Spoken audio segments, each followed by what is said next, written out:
চম্পাহাটিতে গতকাল বাজি কারখানায় বিস্ফোরণ, সেই বিস্ফোরণে ভয়ঙ্করভাবে জখম হয়েছিলেন 4 জন। সেই 4 জনের মধ্যে থেকে গৌরহরি গঙ্গোপাধ্যায়, যার 90% ঝলসে যায়, তার মৃত্যু হয়েছে। অর্পণ রয়েছে সরাসরি আমার সঙ্গে। অর্পণ, গৌরহরি গঙ্গোপাধ্যায়ের মৃত্যু হয়েছে, বাকি 3 জন যারা দুটি হাসপাতালে ভর্তি, তাদের কি অবস্থা?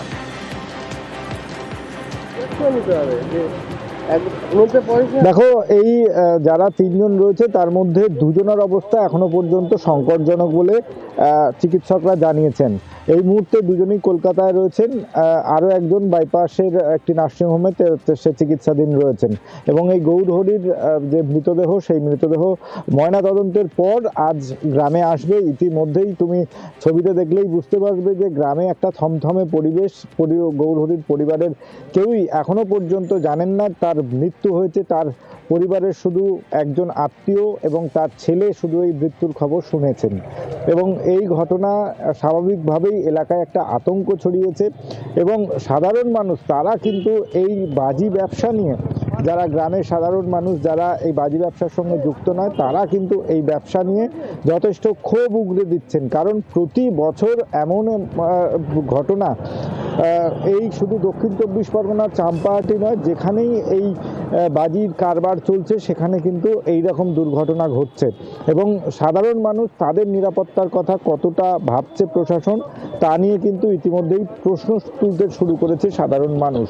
এবং যারা এই বাজি ব্যবসার সঙ্গে যুক্ত, কারখানা চালাচ্ছেন, তাদের বৈধ লাইসেন্স থাকলেও তারা কতটা এই বাজি তৈরির জন্য যে সরঞ্জাম লাগে, বিশেষ করে নিরাপত্তার দিকে, সেই দিকে কতটা নজর রাখছে, সেটাও কিন্তু একটা বড় প্রশ্ন। কারণ গতকাল যেখানে বিস্ফোরণ হয়েছে আমরা সেখানে প্রত্যেকটা অংশের ছবি দেখিয়েছি।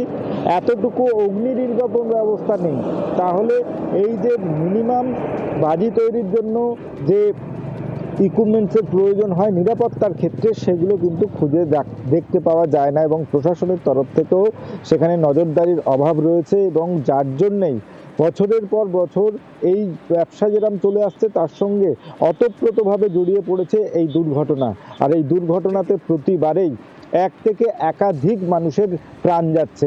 এবং তোমাকে বলবো যে আর আজকে এখনো ভর্তি রয়েছেন অর্পণ, আর মারা গিয়েছেন গৌরহরি গঙ্গোপাধ্যায়। তার 90% ঝলসে গিয়েছিল, তাকে হাসপাতালে নিয়ে এসেও বাঁচানো সম্ভব হয়নি।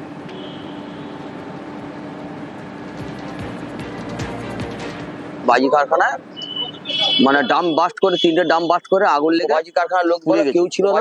একটা জায়গা সাতগাটা যা নামে একটা জায়গা সাতগাটা যা নামে কেসাব কেটে পড়েছে, অ্যাম্বুলেন্সে কেসাব কেটে পড়েছে। 5 থেকে 7 ঘন্টা ঘুরেছে, তারপর ভাঙুর হসপিটালে ভর্তি করেছে, মারা গেছে। সমস্ত বাড়ি ঘর সব কেঁপে গেছে। আমাদের বাড়ি ওখান থেকে আমাদের ডিস্টেন্স 1.5 কিলোমিটার দূরে আমাদের বাড়ি ঘর সবার এলাকা সবার বাড়িঘর কেঁপে গেছে। বিকট শব্দ তো পট পট, বাড়ি ঘর সব উড়ে গেছে সব আশপাশে যার যার কারখানা ছিল। চম্পাহাটির বাজি কারখানায় বিস্ফোরণ এতটাই হয়েছিল যে এই বিস্ফোরণের অভিঘাতে আশপাশের বাড়িগুলো কেঁপে উঠেছিল। অভিযোগ উঠছে গ্রিন বাজির লাইসেন্স ছিল, কিন্তু কারখানা তৈরি হচ্ছিল শব্দবাজি। আর বিস্ফোরণের পর থেকেই কারখানার মালিক বেপাত্তা।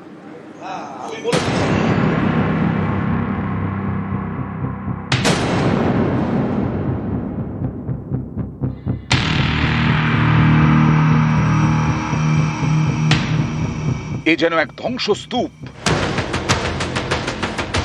উড়ে গেছে বাড়ির চাল, বাড়ির দেওয়ালও আর নেই। বাজি কারখানায় বিস্ফোরণে সবকিছু তছনছ। দক্ষিণ 24 পরগনার চম্পাহাটির হারাল, এখানেই বাজি কারখানা। শনিবার সকালে কাজ করছিলেন 6 জন। স্থানীয়দের দাবি তাদের মধ্যে 2 জন খেতে যান। বেলা 12টার পর বিকট শব্দে বিস্ফোরণ, পর পর 3টে।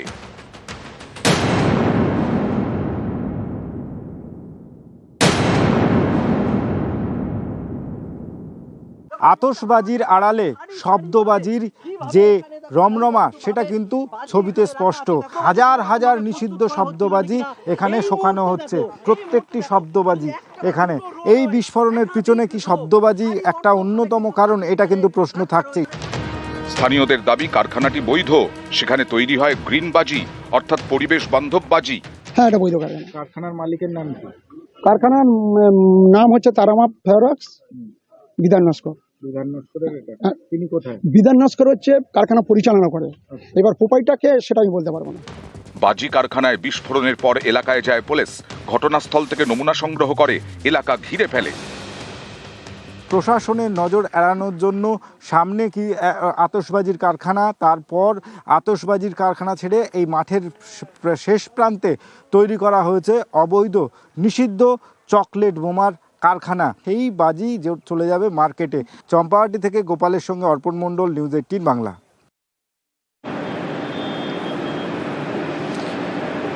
গোঘাটে রাজাহালি উড়িষ্যায় কাজ করতে গিয়েছিলেন।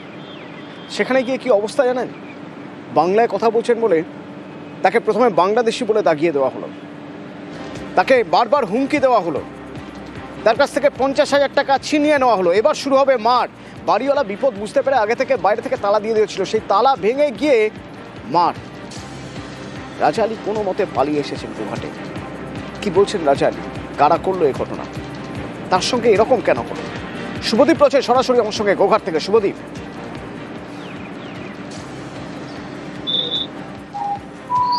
দেখো অতনুদা, রাজাহালির যেটা অভিযোগ যে বেশ কয়েকদিন ধরে কিন্তু তাকে যেহেতু বাজারে তিনি বাংলায় কথা বলছিলেন, সেই কারণে বেশ কয়েকবার তাকে হুমকিও দেওয়া হয়েছিল যে উড়িষ্যায় থাকা যাবে না, বাংলায় কথা বললে উড়িষ্যায় থাকা যাবে না, বাঙালি হলে উড়িষ্যায় থাকা যাবে না। এই হুমকি সে সহ্য করেই কোনো কার্যত লুকিয়েছিল। সে কাজ যেমন করছিল, রাত্রেবেলা তার বাড়ির যে মালিক, যে বাড়িতে ভাড়া থাকতো, সেই মালিক বাইরে থেকে তালা দিয়ে দিত যাতে কেউ বুঝতে না পারে বাঙালিরা এখানে রয়েছেন। এবং এভাবেই কিন্তু বেশ কয়েকদিন চললেও বৃহস্পতিবার সন্ধেবেলা একদল আসে এবং তারা বিজেপি কর্মী বলে রাজাহালি যেটা দাবি করছেন যে তারা বিজেপি করেন, তারা পরিষ্কার এসে তালা ভেঙে দেয় এবং তাকে মারধর করা হয়, তাকে জয় শ্রীরাম বলতে বাধ্য করা হয়। এরপর তার উপার্জনের যে 8 মাস আগে তিনি উড়িষ্যায় কাজে গিয়েছিলেন গোঘাট থেকে কিছুটা বেশি রোজগারের আশায়, সেই সম্পূর্ণ রোজগারের টাকা 50,000 টাকা তার কেড়ে নেওয়া হয় এবং কোনো রকমে তিনি ছুটে পালিয়ে আসেন এবং তার কাছে বাসের ভাড়া পর্যন্ত ছিল না। আরামবাগের বাসে উঠে পড়েন কটক থেকে এবং পরিচিত একজনের সঙ্গে দেখা হয়, বাস ভাড়াটুকু তিনি মেটাতে পেরেছেন এবং বাড়িতে ফিরে কিন্তু তারা যথেষ্ট আতঙ্কিত। তার পরিবার, তার বৃদ্ধ বাবা মা রয়েছেন পরিবারে, তারাও যথেষ্ট আতঙ্কিত। তারা ভাবছেন যে এরপর কিভাবে, কোন ভরসায় ছেলেকে উড়িষ্যায় কাজে পাঠাবেন এবং তারা দাবি করছেন যে তারা স্থানীয় তৃণমূল নেতৃত্বকেও বিষয়টি জানিয়েছেন, প্রশাসনেরও দ্বারস্থ হয়েছেন। তারা আশা করছেন যে প্রশাসন তাদের দিকটা দেখবে, রাজ্য সরকার তাদের পাশে থাকবে এবং শীঘ্রই হুগলি জেলা সফরে পালিয়ে বাড়ি ফিরেছেন। ফেরার পর কি বলছেন তার বাড়ির লোক, তারাই বা কি বলছেন শুনুন। রুমে মোটামুটি ওরা 10-20 জন হবে এলো, এসে সারা জয় শ্রীরাম বল। তখন জয় শ্রীরাম বলতে পারিনি, ওরে চাপড়াচাপড়ি করছে, ওদের না বলে তোকে ছাড়বো না। জয় শ্রীরাম বলার পর পকেটে কি আছে দেখি, এখন পকেটে কাজ করেছিল, 50,000 টাকা পেমেন্ট পেয়েছিল, এখন টাকা সারিয়ে নিয়েছিল। বাকি যারা রুমে ছিল তারা সব ছুটে পড়েছিল, কে চুলে মুঠি ধরেছে, এখানে চাপড়েছে। বাইরে গেল উড়িষ্যা, যাওয়ার পর 1 মাস পরে ওদেরকে বেঁধেছিল বাজারে, ওদেরকে ঘরের ভিতরে ঘিরে ফেলেছে। ওরা 3 জন ছিল, আমাদের তমলুকের 2 জন ছিল আর আমার ওই ছেলেটা ছিল। মারধর করছে যে বাঙালি কোথায় সব মেরেছে, যে বাংলাদেশে না কোথায়, সেই জন্য বলছে আরো মারছে সবকে। আর এরকম মারধর করলে কি করে পাঠাবো? আর ঘরে পয়সা আছে যে নিয়ে ছেলেকে পাঠাবো, আর বাইরে পাঠাবো নি কোনোদিন। গ্রামই বরঞ্চ ভিক দুঃখ করে খাবে সেও ভালো। ওই দিদি চাললাই খাই, 9 মাস গেছিল, কিছু দিলে আমি কি খাবো, না হলে আমার ছেলে তো সবই কেড়ে নিয়েছে। স্বামীরও হার্টের প্রবলেম, নিজেরও শরীর খারাপ, প্রচুর ভয়েতেই রয়েছে। আর এ নিয়ে তৃণমূল বিজেপি তরজা। এই ধরনের জঘন্য অত্যাচার, এই অত্যাচারের বিরুদ্ধেই কিন্তু বাংলার মুখ্যমন্ত্রী এবং অভিষেক ব্যানার্জি বারে বারে সরব হয়েছেন। এহেন জঘন্য কাজ যে বিজেপি সরকার করছে, এই রাজ্যেও কিন্তু কিছু কিছু বিজেপির দালাল রয়েছে। আমরাও কিন্তু দল থেকে যদি নির্দেশ পাই, আমরাও কিন্তু তাদের বিরুদ্ধে এহেন ব্যবস্থা করতে পারি। আমরাও কিন্তু ছেড়ে কথা বলবো না। ওখানে কয়েক লক্ষ বাঙালি আছে, তাদের কাউকে কিছু করলো না, ও একা বাঙালি ওকে টর্চার করেছে। একদম সম্পূর্ণভাবে মিথ্যে কথা। ওনারা এখানে বাজার গরম করছেন, টিএমসির নেতার পাল্লায় পড়েছে যে তুই এইরকম ভাবে একটা ভিডিও বলবি যে উড়িষ্যায় যাতে বাঙালিদিকে হেনস্থা করছে। এরা ওখানে উস্কানিমূলক কথাবার্তা বলেছে, তাই কিছু বর্ষসা হয়েছে। এবার খবর বহরমপুরের শ্মশানে দেহ দাহ করা নিয়ে ঝামেলা দুপক্ষের মধ্যে। তাতেই বাঁশ দিয়ে পিটিয়ে একজন খুন হয়ে গেল। আরো বেশ কয়েকজন জখম। প্রণব রয়েছেন আমার সঙ্গে। প্রণব, একটা শোকের জায়গা, শোকের পরিবেশ, শ্মশান, সেখানে প্রিয়জনের শেষকৃত্য করছেন লোকজন, সেখানে এমন কি ঘটনা ঘটলো যে মারপিট, সেই মারপিটে বাঁশ দিয়ে পিটিয়ে একজন আরেকজনকে মেরেই ফেললো? বহরমপুরের যে গোড়াবাজার শ্মশান রয়েছে সেখানে মৃতদেহকে আগে পোড়াবে, এই নিয়ে গন্ডগোল। আর তা নিয়ে বচসার জেরেই কিন্তু এই ঘটনা ঘটে। দমকলের এক ভদ্রলোক মারা গিয়েছিল, তাকে নিয়ে এসে যখন পোড়াতে যায় তার লাইনকে ওভারল্যাপ করে আরো একজন পোড়াতে যায়, দিয়ে তাই নিয়ে গন্ডগোল বচসা। তার জেরেই এক যুবক জয়ন্ত ঘোষকে বেধড়ক মারধর করে এবং জয়ন্ত ঘোষ ছাড়া আরো দুজন গুরুতর আহত হয়। মোট 3 জন গুরুতর আহত হয়। তাদেরকে মুর্শিদাবাদ মেডিকেল কলেজে নিয়ে গেলে চিকিৎসকেরা জয়ন্ত ঘোষকে মৃত বলে ঘোষণা করে এবং আরো দুজন তোমার গুরুতর আহত অবস্থায় মুর্শিদাবাদ মেডিকেল কলেজে ভর্তি রয়েছে। এই ঘটনায় 3 জনকে গ্রেপ্তার করেছে। আরো কয়েকজনের খোঁজে কিন্তু বহরমপুর থানার পুলিশ তল্লাশি চালাচ্ছে এবং এই ঘটনাকে কেন্দ্র করে যথেষ্টভাবে চাঞ্চল্য ছড়িয়েছে বহরমপুরের এলাকা জুড়ে। ধন্যবাদ। ওদের মধ্যে রবীন দাসের মৃতদেহ সৎকাজ করতে এসেছিল, দিয়ে ওই তো ওইলে ঝামেলা হয়, দিয়ে তারপরে ভাইকে মারে। ওরা ওই কলাবেড়ে কলাবেড়ের লোক। হ্যাঁ, কলাবেড়ে এলাকার লোক।